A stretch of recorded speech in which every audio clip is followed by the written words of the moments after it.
Olá! Hoje a gente vai mergulhar em um dos versos mais discutidos da Bíblia sobre escravidão.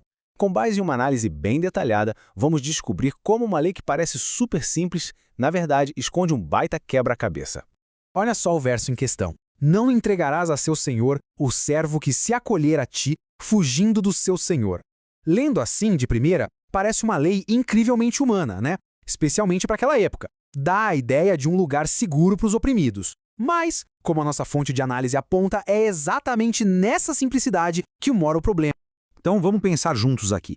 O simples fato de a lei falar em fugir já acende um alerta. Por quê? Se as leis de Israel fossem tão justas e os senhores tão bons, por que alguém precisaria fugir afinal? Essa pergunta vai contra a ideia de um sistema perfeito e é ela que vai guiar toda a nossa investigação. Vamos começar a desatar esse nó e entender por que esse verso que parece tão direto, na verdade, é cheio de contradições, tanto na teoria quanto na vida real da época.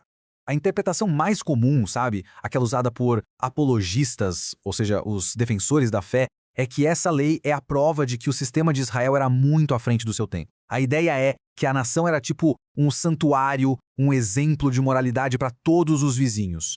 Só que a fonte que estamos analisando argumenta que essa visão super-humanitária é, na verdade, uma distorção. Porque quando a gente tenta aplicar essa lei em situações reais, dentro do próprio sistema de leis da Bíblia, aparecem tantos problemas de lógica que a interpretação simplesmente não se sustenta. Vamos dar uma olhada na primeira teoria para entender melhor.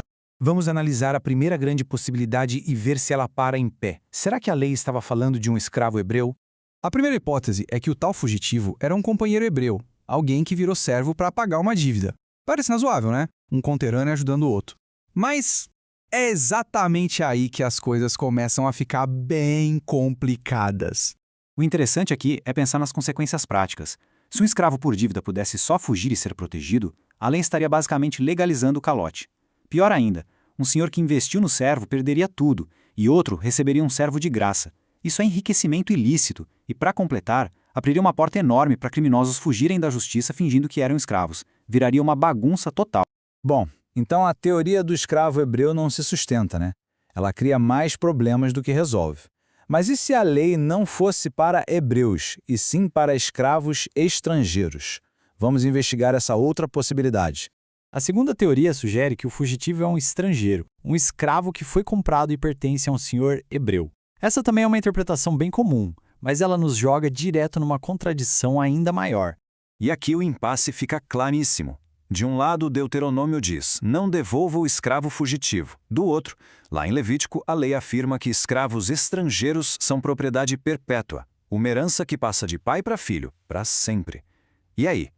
Como uma coisa pode ser sua propriedade eterna e, ao mesmo tempo, ter a liberdade de fugir sem que nada possa ser feito?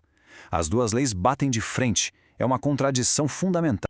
Isso nos leva então para a terceira e última grande interpretação, a visão dos rabinos, que foi uma tentativa de achar uma solução para todo esse dilema. A interpretação rabínica tradicional propõe uma saída inteligente. O escravo não é de um senhor hebreu. Ele é, na verdade, um estrangeiro fugindo de uma nação vizinha para buscar asilo em Israel. Nessa visão, Israel se tornaria uma espécie de refúgio seguro, quase um quilombo oriental. Mas como a análise mostra, essa teoria na prática também é inviável. Imagina a confusão diplomática. Israel viraria um imã de fugitivos, causando crises constantes com os reinos vizinhos que iam querer sua propriedade de volta. E mais grave ainda, essa ideia contradiz de forma direta outras ordens bíblicas, como o mandamento para exterminar os cananeus. Como é possível oferecer refúgio a um povo que se recebeu ordem para eliminar? A conta não fecha. Depois de analisar e ver que as interpretações mais comuns não funcionam, a análise nos leva a uma conclusão um tanto desconfortável, mas que busca ser a mais honesta possível com as evidências do próprio texto. Chegamos ao ponto crucial, o conceito de letra morta. A análise sugere que essa lei é um exemplo clássico disso. É uma legislação que existia no papel, estava escrita, mas que na vida real era simplesmente impossível de ser aplicada. Qualquer tentativa de colocá-la em prática levaria ao caos econômico, social e diplomático.